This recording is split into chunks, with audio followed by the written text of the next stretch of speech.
네, 저희한테 많이 하는 질문들이 있어요. 몇 년 안에 혹은 몇 달 안에 돌아가실 것 같아서 상속세도 좀 절세할 겸 증여를 좀 해놓고 싶다. 그렇게 해도 효과가 있을까요? 라고 질문하시는 경우가 많아요. 근데 안타깝게도 상속이 발생하게 되면 안녕하세요. 세금 잘 알려주는 쌤언니 박송희 세무사입니다. 이번 시간에는 증여세의 기본 개념과 증여재산 공제 등 기본적인 사안을 한번 살펴보려고 하는데요. 증여란 그냥 무상으로 뭔가 재산적 가치가 있는 것을 받는 것을 말합니다. 그냥 공짜로 누가 부모님이 저한테 준 게 증여에 해당이 되는 거죠. 이 증여를 받으면 이 세금을 누가 낼까요? 준 사람이 낼까요? 받은 사람이 낼까요? 한국세법에서는 받은 사람, 즉 수증자라고 하거든요. 이 수증자가 세금을 냅니다. 증여세율 어떻게 되는지 한번 살펴볼게요. 우리나라는 상속세 및 증여세는 같은 세율을 적용하고 있거든요. 1억, 5억, 10억, 30억을 기준으로 10, 20, 30, 40, 50 이렇게 누진세율을 가지고 있습니다. 1억 이하인 경우에는 10%가 적용되지만 30억을 넘는 경우에는 50%의 세율이 적용이 됩니다. 그래서 만약에 10억 상당의 아파트를 증여받았다. 10억까지는 세율이 저희가 30%죠. 그럼 30% 곱하고 누진공제율이라고 해서 6천만 원을 공제해주면 2억 4천만 원이 부담해야 될 증여세가 되는 거죠. 네, 저희한테 많이 하는 질문들이 있어요. 몇 년 안에 혹은 몇 달 안에 돌아가실 것 같아서 상속세도 좀 절세할 겸 증여를 좀 해놓고 싶다. 그렇게 해도 효과가 있을까요? 라고 질문하시는 경우가 많아요. 근데 안타깝게도 상속이 발생하게 되면 상속 시점의 재산 그리고 상속으로부터 과거 10년간의 사전에 증여한 재산을 같이 합산해서 상속세를 계산을 하게 됩니다. 그렇기 때문에 이렇게 1년, 2년을 몇 년을 두고 증여를 준비하시기에는 사실 좀 늦은 감이 있죠. 그렇기 때문에 미리 증여를 하시는 게 좋습니다. 증여세에도 미리 공제해주는 금액들이 있습니다. 바로 이러한 금액을 증여재산 공제라고 하거든요. 어떤 건지 한번 살펴보도록 할게요. 이 증여재산 공제는 관계에 따라서 금액이 정해져 있습니다. 먼저 부부간, 서로 배우자 간에는 6억을 공제받을 수 있고요. 성년인 자녀인 경우에는 5천만 원을 받을 수 있고요. 미성년자인 경우에는 2천만 원을 공제받을 수 있습니다. 그리고 이러한 증여재산 공제는 평생 한 번이 아니고요. 10년마다 한 번씩 받으실 수 있습니다. 태어나자마자 증여를 받는다라고 하면 2천만 원을 받을 수가 있겠죠. 그리고 나서 10년이 지났다. 그러면 이제 만 10살이 됐겠죠. 새롭게 또 2천만 원.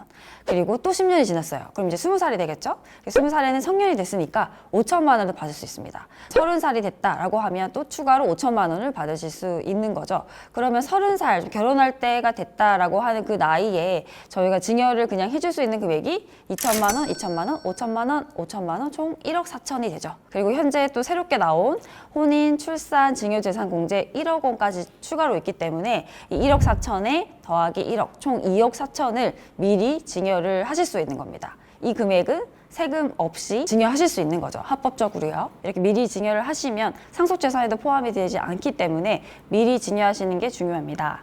두 번째로 증여세를 줄일 수 있는 방법은 기한 내에 신고하시는 게 좋겠습니다. 사실 이제 몰래 증여하고 신고 안 하고 지나가면 좋겠지라고 생각하시는 분들도 굉장히 많으신데요. 세금 같은 경우에는 모든 신고는 기한이 지나고 나면 이제 가산세라는 게 발생을 합니다. 가산세는 이제 신고 불성시 가산세가 있고요. 납부 불성시 가산세가 있는데요. 신고 불성시 가산세는 신고를 하지 않은 경우에 세액의 20%를 추가로 내게 되고요.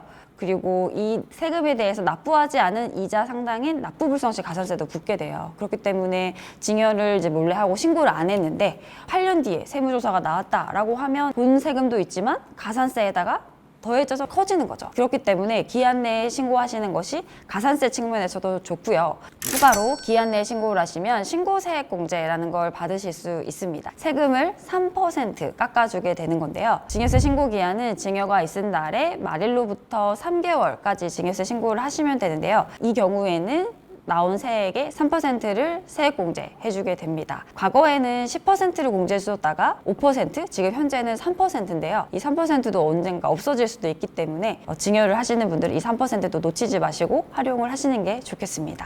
오늘 말씀드린 이 증여재산 공제 금액이 누적적으로 제가 1억 4천이다 라고 말씀을 드렸는데 어떻게 생각하면 겨우 1억 4천 이렇게 생각하실 수도 있어요. 근데 저는 세금을 신고하고 있기 때문에 사례들 많이 보잖아요. 이제 태어난 자녀 자녀 혹은 뭐 10살 자녀들에게 적립식으로 펀드를 가입해 주는 경우들도 있고 적립식으로 꾸준하게 이제 증여한 재산으로 금융상품을 투자하거나 이런 경우들이 있거든요. 그 경우에 20년 뒤에는 이 금액이 2천만 원이 아니라 불어나서 4천만 원, 5천만 원 이렇게 배가 되는 경우를 종종 보고 있습니다. 이런 증여재산 공제를 활용하시면 1억 4천이 시드머니가 돼서 2배, 3배로도 불어날 수 있으니까요. 적극 활용하시는 걸 추천드리겠습니다. 이 이외에도 증여를 고민하실 때에는 이 전체 재산을 그대로 증여하는 증여, 이제 순수 증여라고 표현을 할게요. 이러한 순수한 증여 방법이 있고, 다음으로는 증여를 하기는 하는데 여기 담보된 채무나 부채를 같이 주는 경우도 있어요. 그걸 부담부 증여라고 하고요.